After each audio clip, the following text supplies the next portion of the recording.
गुरु प्यारी साध संगत जी, बड़े प्रेम और सत्कार से बोलिए धन निंकार जी। एक महान लेखक अपने लेखन कक्ष में बैठा हुआ कुछ लिख रहा था। पिछले साल किडनी स्टोन के कारण मेरा ऑपरेशन हुआ।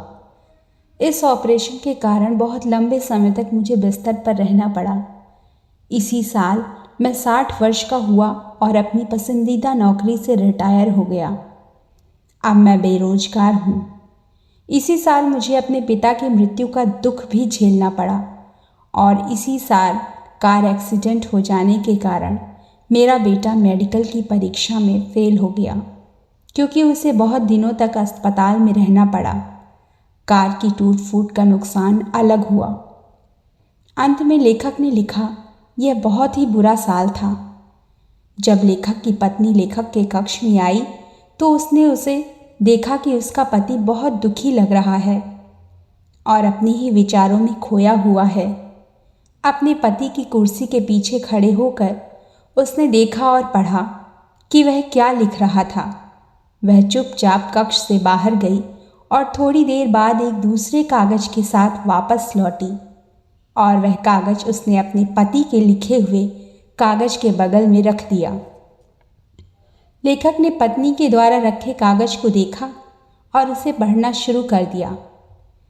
पिछले साल आखिर मुझे उस किडनी स्टोन से छुटकारा मिल गया, जिसके कारण मैं कई सालों से दर्द से परेशान था।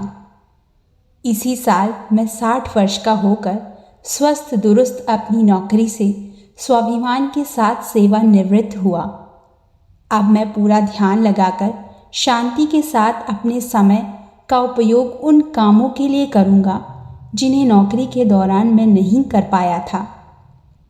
इसी साल 95 वर्ष के मेरे पिता बगैर किसी पर आश्रित हुए और बिना गंभीर की बीमारी के परमात्मा के पास चले गए। इसी साल भगवान ने एक्सीडेंट में मेरे बेटे की रक्षा की। कार टूट फूट गई, लेकिन मेरे बच्चे की जिंदगी बच गई। उसे नई जिंदगी तो मिली ही और हाथ पांव से भी सही सलामत है। अंत में उसकी पत्नी ने लिखा था, इस साल भगवान की हम पर बहुत बड़ी कृपा रही। साल अच्छा बीता।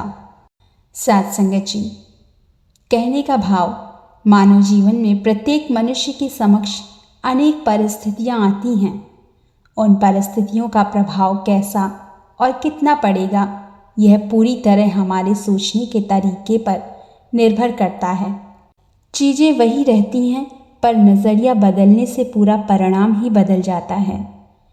जीवन में सकारात्मक विचार उस इंसान के पास आता है जो ईश्वर की योजना पर विश्वास करता है, और यही तो है आध्यात्मिकता। यह आध्यात्मिकता उसे बताती है कि जीवन मरण ईश्वर के हाथों में है और ईश्वर जो करता है अच्छा ही करता है। अतः ईश्वर पर अटल विश्वास रखने की ज़रूरत है।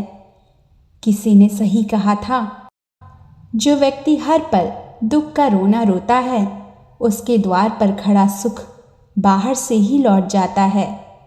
कुछ दिनों के लिए ज़िंदगी मिली है, क्यों ना हम इसे खुलकर जिए। दुखों के बावजूद चेहरे पर मुस्कान लाएं, बच्चों के साथ मस्ती करें, किसी चुटकुले पर जोर से ठहाका लगाकर हंसें, गिले शिकवे भुला दें। रोज दिन प्रभु को सुख दुख दोनों के लिए धन्यवाद दें। वक्त सभी को मिलता है जिंदगी बदलने के लिए, पर दोबारा जिंदगी नहीं मिलती है वक्त बदलने के लिए। बस केवल एक बार तो मिली है ये जिंदगी, फिर क्यों हम इसे खुलकर ना जिए।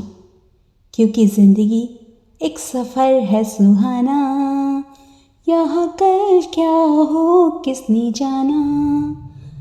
एक खुशहाल जीवन के लिए इससे बेहतर आध्यात्मिकता और क्या हो सकती है। एक खुशहाल जीवन के लिए इससे बेहतर आध्यात्मिकता और क्या हो सकती है। गुरु प्यारी साध संगत जी, बड़े प्रेम और सत्कार से बोलिए धन निंकार जी।